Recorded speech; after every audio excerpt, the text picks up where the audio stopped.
तो हेलो मेरे चैंपियंस, कैसे हैं आप सभी लोग। आई होप आपका एग्ज़ाम एकदम बढ़िया हुआ होगा और हम भी आपके सामने अब हाजिर हैं आपके मैथ के पेपर के सोल्यूशन लेकर। तो आज हम सेट 2 के सोल्यूशन को करने वाले हैं और आप चेक कर सकते हैं आप अपने क्वेश्चंस को कि आप सही कर आए हैं कि नहीं। ठीक है, तो आपका पहला क्वेश्चन ट्रायंगल से, ट्रायंगल ABC ट्रायंगल PQR के सिमिलर है। तो यहाँ से हम लिख सकते हैं कि AB upon PQ is equal to होता है BC अपॉन QR के और आपका AC अपॉन PR। ठीक है, इन साइड्स को इस तरीके से हम लिखा जाता है। तो अगर आप देखेंगे तो ये वाला भी इसको सेटिस्फाई नहीं कर रहा था, ये भी नहीं कर रहा है और ये भी नहीं कर रहा है, सिर्फ ऑप्शन नंबर डी इसको सेटिस्फाई कर रहा है। ठीक है, आगे मूव करते हैं क्वेश्चन नंबर 2 पे। In the given figure PQ is tangent, PQ एक टेंजेंट दी गई है to the circle with centre O, S is the point on the circle such that SQT angle 55 दिया, हमसे QPS पूछा है। हमसे क्या पूछा है? QPS पूछा है, QPS ये वाला एंगल पूछा है। तो हम ऑल्टरनेट सेगमेंट थ्योरम से कह सकते हैं अगर ये 55 है तो भाई हमारा ये भी 55 होगा। तो ऑप्शन नंबर ए बिल्कुल सही है इसका। आगे बढ़ते हैं, क्वेश्चन नंबर 3 है।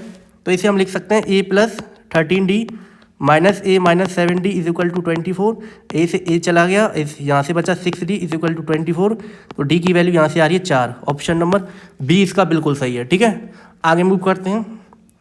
The value of P for with the root of the quadratic equation x² minus PX + 6 are rational. Rational होना चाहिए, तो मैं कैसे लिख सकता हूँ? D इक्वल टू इसे B² माइनस 4AC लिख सकता हूँ। ठीक है, तो देखिए,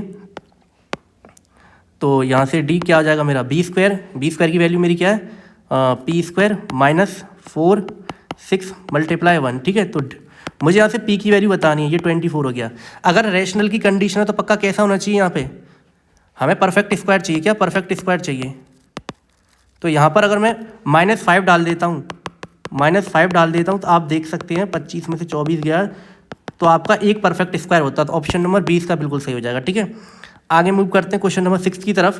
क्वेश्चन नंबर 6 क्या कहता है? इन द गिवन फिगर PQ, आपका PQ पैरेलल है YZ के सच डेट XP, ये 2:XP और PY का रेशो 2:3 दिया। इफ PQ 5 दिया है, आपसे पूछा YZ क्या होगा। तो YZ क्या होगा? तो हमें लिख सकते हैं यहाँ से कि हमारा जो, जैसा कि आप जानते हो यहाँ से हमें ये हमसे वैल्यू किसकी पूछी है? YZ की, इसकी वैल्यू पूछी है।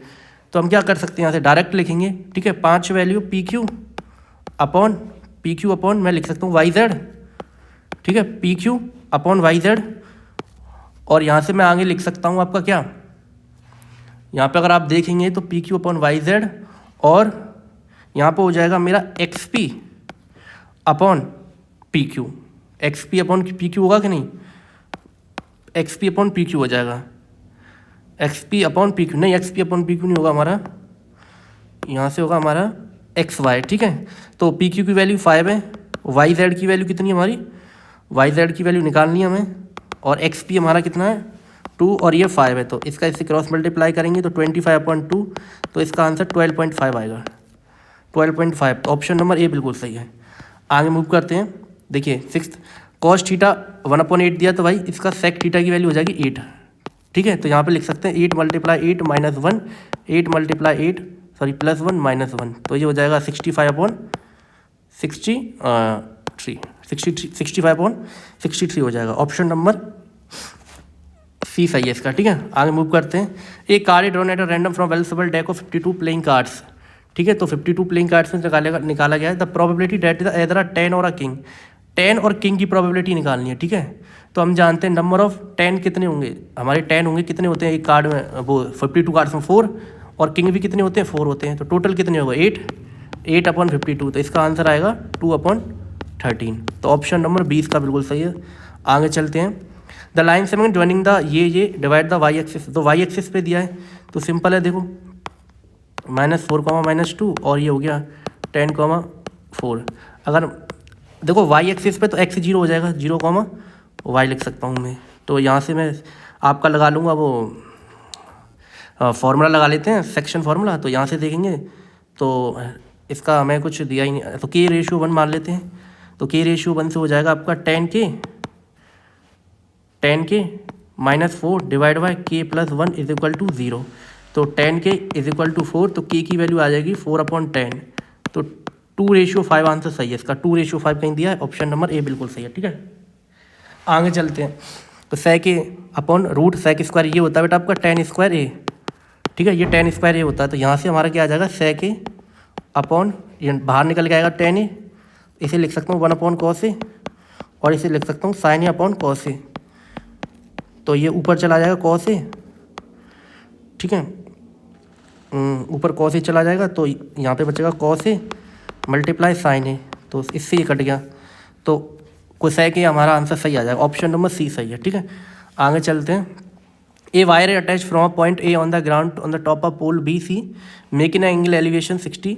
तो इफ़ ए बी की लेंथ दिया हमें कितनी 5√3, then the length of the wire, तो हमसे ए सी पूछा है, ए सी की लेंथ क्या होगी, तो हम यहाँ पे डायरेक्ट लगा सकते हैं cos 60 is equal to A B upon A C, तो 1/2 5√3 अपॉन ए सी, तो ए सी की वैल्यू क्या आ जाएगी 10√3। तो ऑप्शन नंबर डी इसका बिल्कुल सही आंसर है। आगे मूव करते हैं।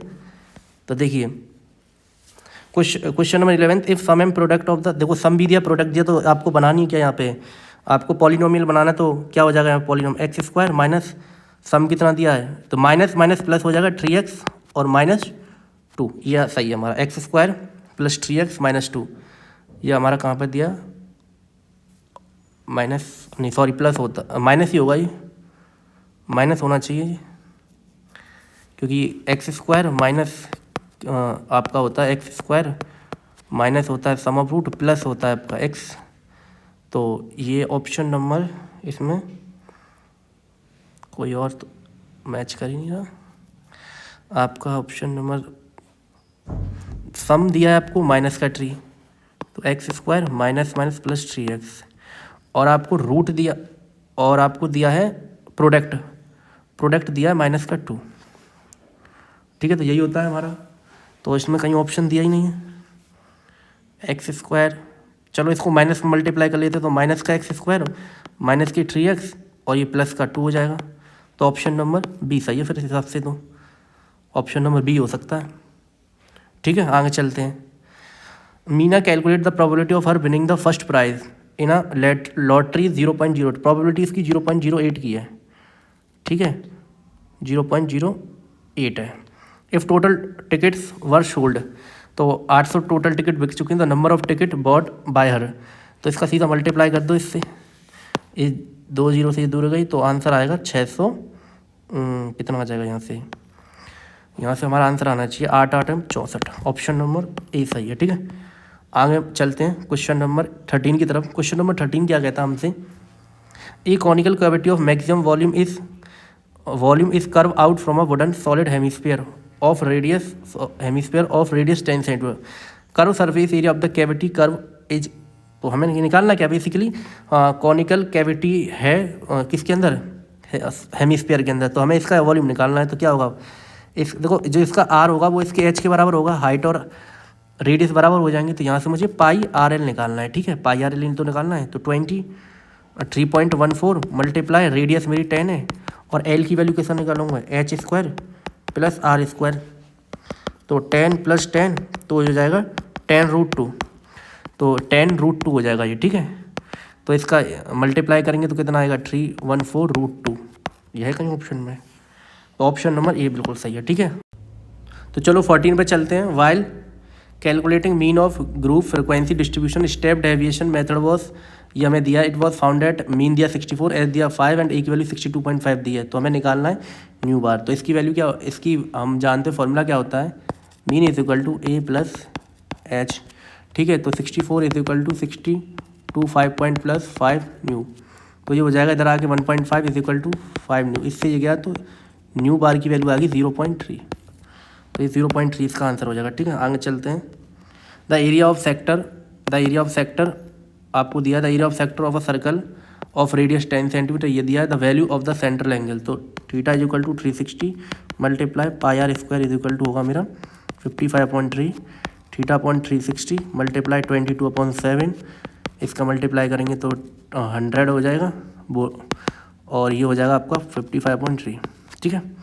इसको काटेंगे 5 बार, इसको काटेंगे 2 बार, ठीक है, 2 से ये 180 बार, 3 से ये 60 बार, और इससे ये गया, ठीक है, ये 5 टाइम्स, 5 से 5 गया, और ये 3 टाइम्स, तो इसका आंसर आएगा 21, ऑप्शन नंबर डी इसका बिल्कुल सही है। आगे चलते हैं क्वेश्चन नंबर 16 की तरफ। क्वेश्चन नंबर 16 क्या कहता है कि a camping tent in hemispherical shape of radius 1.5, hemispherical shape है जिसकी रेडियस दी है 1.4 मीटर दिया, has a door opening area, तो उसका एक डोर ओपनिंग एरिया भी है जिसकी एरिया दिया 0.5 मीटर स्क्वायर।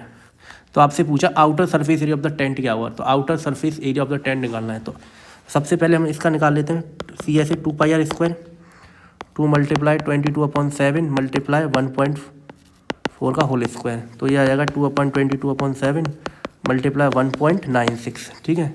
तो इसे सॉल्व करने के बाद आएगा 12.32, ठीक है। तो डोर का एरिया कितना है, डोर का एरिया 0.5, ठीक है। तो हमें क्या करना होगा, डोर के एरिया को घटाना पड़ेगा इसके एरिया को, आउटर एरिया निकालने के लिए। तो 12.32 में से 0.50 को घटाओगे तो 11.82 इसका सही आंसर आएगा। ऑप्शन नंबर सी इसका सही है। आगे बढ़ते हैं।